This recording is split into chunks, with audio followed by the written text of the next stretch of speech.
नमस्कार। आज हम एक बहुत ही उलझे हुए मसले पर बात कर रहे हैं, इजराइल और ईरान के रिश्ते। जी हमारे पास कुछ सोर्सेज हैं इजराइल ईरान संघर्ष और तनाव पर, और हम कोशिश करेंगे कि इनकी मदद से इस पूरी तस्वीर को समझें। बिल्कुल, ये मामला काफी पेचीदा है और दशकों पुराना है। हाँ, ये सिर्फ आज की सुर्खियां नहीं है। तो चलिए देखते हैं ये सोर्सेज हमें क्या बताते हैं।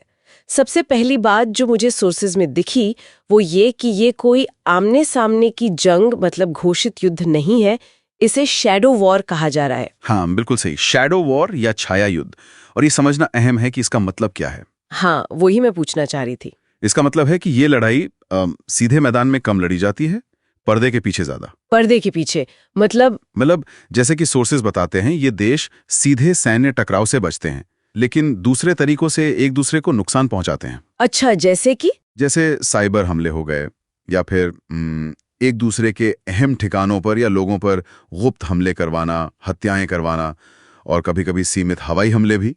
और इसमें वो प्रॉक्सी गुटों वाली बात भी आती है ना? सोर्सेज में इसका जिक्र बार बार है। जी हाँ, प्रॉक्सी गुट बहुत अहम है। सोर्सेज बताते हैं कि ईरान इनका काफी इस्तेमाल करता है। ये प्रॉक्सी गुट कैसे काम करते हैं इस समीकरण में? देखिए, प्रॉक्सी यानी ऐसे स्थानीय समूह जिन्हें कोई बाहरी ताकत, जैसे इस केस में ईरान, अपने मकसद के लिए इस्तेमाल करती है।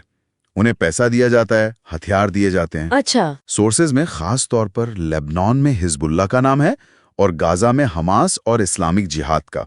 ईरान इन्हें सपोर्ट करता है इजराइल के खिलाफ। और फिर इजराइल इन पर जवाबी कार्रवाई करता होगा? बिल्कुल, इजराइल अक्सर इन गुटों पर हमला करता है और कभी-कभी सीरिया जैसे देशों में ईरानी ठिकानों को भी निशाना बनाता है, जहां से इन्हें मदद मिलती है। तो लड़ाई सीधे कम, इनके जरिए ज्यादा होती है। समझी।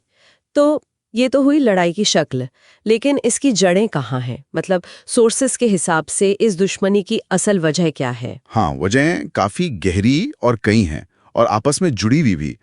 सोर्सेज इशारा करते हैं कि सबसे बुनियादी वजह शायद विचारधारा और धर्म की है।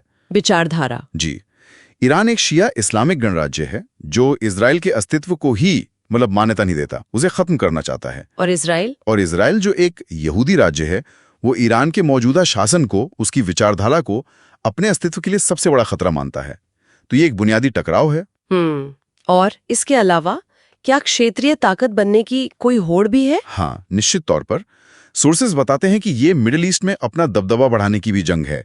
दोनों देश रीजनल पावर बनना चाहते हैं। अच्छा। इजराइल ने इधर कुछ सालों में यूएई, बहरीन जैसे सुन्नी अरब देशों से रिश्ते बेहतर किए हैं, जिसे अब्राहम अकॉर्ड्स कहते हैं।